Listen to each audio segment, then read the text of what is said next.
అందరికీ నమస్తే. నా పేరు Arun Kumar. Today 8 news reporter. నేను ఈరోజు మనం నిజామాబాద్ జిల్లా డిచ్పల్లి మండలం సుద్దపల్లి గ్రామంలో ఉన్నాం. మన గ్రామాన్ని అభివృద్ధి చేసే క్రమంలో, గ్రామంని అభివృద్ధి క్రమంలో నడిపించే క్రమంలో మన యువ లీడర్ భీమంపల్లి నరేష్ గారితో చిన్న ఇంటర్వ్యూ తీసుకుందాం. నరేష్ గారు చెప్పండి, నమస్కారం. మీరు మొన్న సర్పంచ్ ఎలక్షన్లో పోటీ చేశారు కదా, సో మీరు ఏ విధంగా ఫీల్ అవుతున్నారు? చాలా ఆనందంగా ఉంది. మనం కొద్ది ప్రయత్నంలో విఫలమయ్యాము, కానీ రాబోయే రోజుల్లో ప్రజల్లో మార్పు చెందింది. రాబోయే రోజుల్లో ఖచ్చితంగా మనం లీడ్లో ఉంటాము. ప్రజలు కూడా మంచి స్పందన ఉంది. సరే, ఇప్పుడు భవిష్యత్తులో మీరు రాజకీయం పట్ల ఎంతో ప్రోత్సాహం అందిస్తున్నారని గ్రామంలో అనేక మంది చెప్తున్నారు మీ గురించి. మీరు ఎంతో గ్రామ అభివృద్ధిలో కార్యక్రమంలో ఓడిపోయినప్పటికీ కూడా ఎన్నో కార్యక్రమాల్లో మీరు పాల్గొంటున్నారంట. చనిపోయిన వ్యక్తులకు కూడా మీరు సహాయం చేస్తున్నారంట. గ్రామ అభివృద్ధిని ఏ విధంగా రన్ చేయాలనే ఆలోచనలో కూడా ఉన్నారంట. అనేక మంది యువత కూడా సుద్దపల్లి గ్రామంలో భీమన్పల్లి నరేష్ గారు ఏ చిన్న కార్యక్రమం అయినా కూడా మంచిగా వచ్చి మంచిగా ఉండి ఇక్కడ అనేక కార్యక్రమాలు చేస్తాడు, ప్లస్ గ్రామాన్ని అభివృద్ధి క్రమంలో నడిపించడానికి కూడా సహకరిస్తాడు అని చెప్పేసి గ్రామ ప్రజలు కూడా అంటున్నారు, యువత కూడా అనుకుంటున్నారు. దీనిపైన మీ స్పందన ఏంది నరేష్ గారు? అయితే లీడర్ అనేటోడు ఏంటంటే ఏదో ఎలక్షన్లకు కానీ లేకుంటే ఎలక్షన్ వచ్చినప్పుడే కానీ ముంగటికి రావడం కాకుండా అన్ని ప్రతి క్షణం ఏమంటారు ప్రజల కోసం కానీ ఎప్పుడు అవైలబుల్లో ఉంటేనే వాళ్ళు లీడర్ అంటారు. ప్రతి కష్టానికి ఏదైనా కానీ కులం కాకుండా మతం కాకుండా ఏది కాకుండా కూడా ప్రతిరోజు నిరంతరం ప్రజల్లో ఉండడం నా ధ్యేయం. ఇంకోటి ఏంటంటే ప్రతి పేదవానికి కానీ ఎవరికైనా కానీ ఆపద వచ్చిందంటే 100% నేను ముందుకుంటా. రాబోయే రోజుల్లో కాదు, మళ్ళీ ఆ ఎలక్షన్లు అయినా రాకున్నా కానీ నా వంతు సహకారం కంపల్సరీ సుద్దపల్లి గ్రామానికి ఉంటుంది. అయితే మొన్న రీసెంట్గా నరేష్ గారు మీరు మన సుద్దపల్లి తాండాలో కూడా ఒక కుటుంబాన్ని కూడా మీరు దర్శించారంట, ఆర్థిక సహాయం కూడా చేశారంట. ఆ కుటుంబం కూడా ఎంతో ఆనందం వ్యక్తం చేస్తుంది. ఇలాంటి యువ లీడర్ మా కష్టాలు తీరుస్తున్నాడు, మాకెంతో అండగా ఉంటున్నాడు, మాకెంతో సహాయశక్తిలో మాకు ప్రయత్నిస్తున్నాడు. ఇలాంటి లీడర్ని ఇప్పుడు వచ్చే ఎంపీటీసీ ఎలక్షన్లో కూడా మా లీడర్ని మేము ఎన్నుకుంటామని చెప్పేసి ప్రజలు కూడా మద్దతు ఉన్నది. ప్రజలు కూడా మీ వైపు ఉన్నారు నరేష్ గారు. దీని మీద మీ స్పందన ఏంది? అయితే ఇప్పుడు ఏంటంటే మనకు మొన్న ప్రసాద్ అనే పిల్లగాడు మన రోడ్డు ప్రమాదంలో చనిపోయాడు. చాలా మేము మార్నింగ్ వెళ్ళి చూసేసరికి అక్కడ చాలా ఘోరమైన పరిస్థితి ఉంది. 2 పాపలు ఉన్నారు. ఆయన ఏంటంటే ఆయననే ఫ్యామిలీని రన్ చేసే వ్యక్తి. ఆయనకు అలా జరగడం వల్ల మాకు కొంచెం బాధ అనిపించేసి మా యువకులు, నేనే కాకుండా నాతో ఉన్న యువకులు, నాతో తిరిగే ప్రతి ఒక్కరు కూడా వాళ్ళకు తోచినంత సహాయం చేశారు.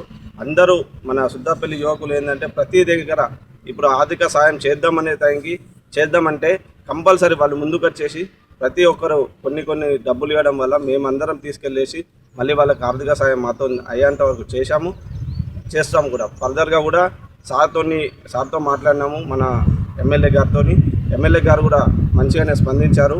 వాళ్ళకి ఆర్థికంగా కాకుండా వాళ్ళకి ఇల్లు కూడా లేదు, ఇల్లు పరంగా కూడా ఇందిరమ్మ ఇల్లు కానీ ఏదైనా కానీ ఆర్థిక సాయం చేద్దామని చెప్పేసి వాళ్ళు మనకు అనడం జరిగింది.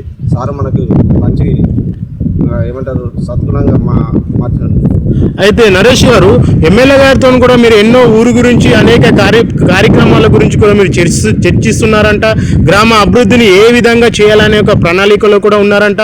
మొన్న రీసెంట్గా మీరు సర్పంచ్లో ఓడిపోయినప్పటికీ కూడా నిరాశ పడకుండా, మీరు నిరాశ చెందకుండా గ్రామాన్ని ఇంకా అభివృద్ధి క్రమంలో ఏ విధంగా తీసుకెళ్ళాలి, గ్రామాన్ని ఏ విధంగా అభివృద్ధి వైపు నడిపించాలని క్రమంలో కూడా మీరు ఎమ్మెల్యే గారి దృష్టికి తీసుకెళ్తున్నారంట.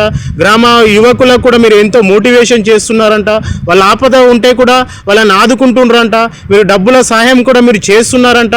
మరి మీరు ఓడిపోయినప్పటికీ ఇంత మీరు ప్రోత్సాహం అందించడానికి మీలో ఉన్న ప్రణాళిక ఏంది నరేష్ గారు? అయితే ఇప్పుడు మనం ఓడిపోయామా గెలిచామా అనేది ఒకటి పక్కకు పెడితే, ఏదైతే మనకు సుద్దపల్లిలో 450 ఓట్లు పైగా మనకు ఓట్లు వేసి గెలిపించిన ప్రజల కోసం మనం నిరంతరం వారి కోసం ఉండాలి, వాళ్ళకి వెనుకకి. అదే కాకుండా అంటే మనకు ప్రభుత్వం నుంచి వచ్చే ప్రతి పథకాలని నేను ముందుకు తీసుకుపోయి చూపిస్తేనే కానీ ప్రజలకు తెలియదు కొన్ని టైంలో. అయితే వాళ్ళకి ఏంటంటే ఇందిరమ్మ ఇండ్లు విషయాలు కానీ, సీఎం రిలీఫ్ ఫండ్ విషయాలలో కానీ, లేకుంటే మనకు ఏమంటారు పింఛన్లు కానీ, ఇట్లా ప్రతి ఒక్కటి ఏది ఉన్నా కానీ నేను కంపల్సరీ సార్ దగ్గర తీసుకెళ్తాను. ఎవరికైనా సరే సహాయం చేయాలి, చేస్తేనే కానీ మనం లీడర్ అనేది తెలిసేది. ప్రతి విషయంలో సహాయం చేస్తాము. ఇక ఎంపీటీసీ విషయానికి వచ్చేసరికి మన ఊరు ప్రజలు కానీ లేకుంటే సారు యొక్క ఆశీర్వాదం కానీ నా పైన ఉంటే కంపల్సరీ మళ్ళీ పోటీ చేయడానికి సిద్ధంగా ఉంటాను. దాని గురించి నాతో ఎంత కృషి అయితే అంతవరకు చేస్తాను.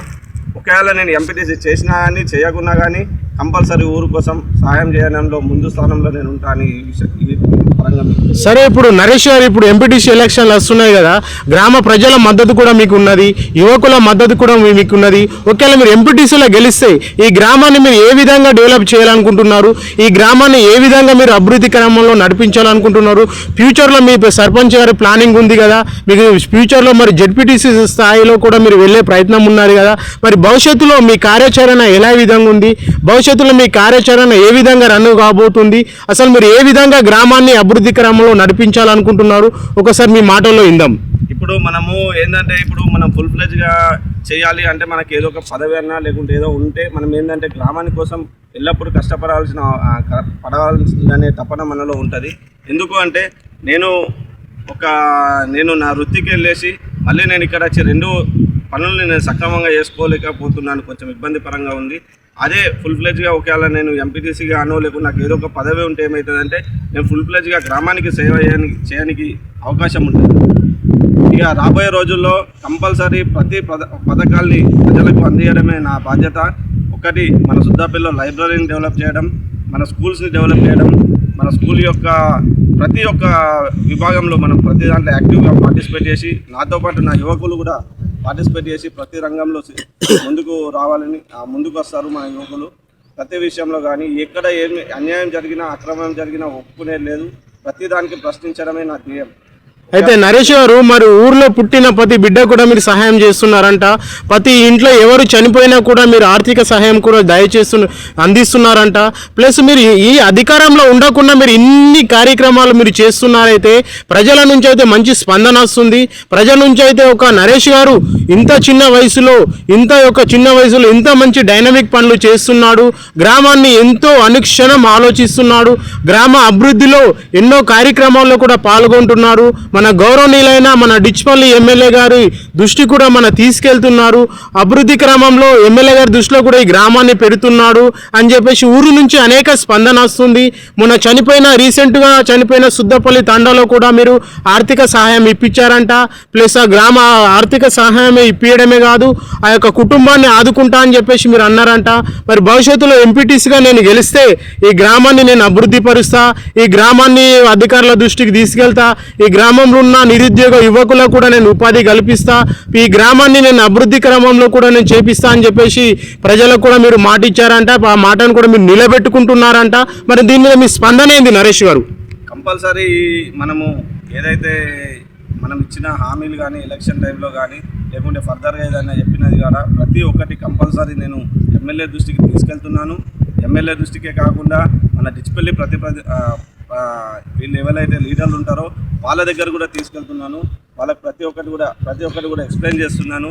మా ఊరి యొక్క సమస్యలు ఇట్లున్నాయి సార్, మీరు కొంచెం హెల్ప్ చేయాలి, మన ఊర్లో మనకు ప్రత్యేక స్థానం కల్పించారు, మనకు ఎన్నిగానో ఓట్లు వేశారు, ఇంతమంది జనాలు మనతో ఉన్నారంటే మనం కంపల్సరీ ఇది చేయాలి సార్ అంటే సార్ ప్రతి క్షణం సుద్దాపల్లి నుంచి వెళ్తున్నామంటే సార్ ప్రతి క్షణము నరేష్ చెప్పు మీకు ఏం కావాలి ఏంది అని సానుకూలంగా కూర్చుండబెట్టుకొని మాట్లాడి సార్ నాకు ఈ పని కావాలి, ఇది ఇట్లా ఉంది అనగానే సరే ఓకే నరేష్ నువ్వు చెప్పు, నీకు ఏ పని కావాలో నేను చేసేదానికి రెడీగా ఉన్నా అని సార్ కంపల్సరీ రెడీగా ఉన్నారు. రాబోయే రోజుల్లో కూడా సార్కి నేను కొన్ని పనులు చెప్పడం జరిగింది. సుద్దాపల్లి విషయానికి వచ్చినసరికి మనకు పెద్దమ్మ టెంపుల్ ఏదైతే ఉందో నిర్మాణం కొంచెం ఆగిపోయింది, కంటోన్మెంట్ కింద పెట్టి అదొకటి, అదే కాకుండా తాండాలో గుడి అదొకటి మనకు పెండింగ్లో ఉంది. రాబోయే రోజుల్లో ఈ ఏదైతే మనకు సర్వీస్ రోడ్ ఉందో అది చాలా రోజుల నుంచి ఆగిపోయింది. సార్ దగ్గర కూడా తీసుకెళ్లడం జరిగింది. ఎందుకంటే దాని ద్వారా చాలామంది ప్రజలు యాక్సిడెంట్లు కావడం కానీ మృత్యువాత పట్టడం కానీ జరిగింది.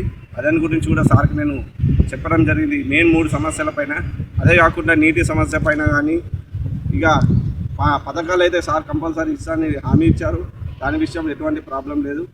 ఈ 3 విషయాలని కూడా సార్ దగ్గర తీసుకెళ్ళినా కంపల్సరీ ఈ ఉన్న 3 సంవత్సరాల లోపల సారు కాంగ్రెస్ ప్రభుత్వం ఉన్న 3 సంవత్సరాల లోపల కంపల్సరీ ఈ 3 పనులు చేయడానికి 100% సహకరిస్తుంది. చూశారండి, మన గ్రామ అభివృద్ధి క్రమంలో నరేష్ గారు ఎంతో పాత్రను అందిస్తారంట, గ్రామాన్ని అభివృద్ధి క్రమంలో తీసుకెళ్తారంట.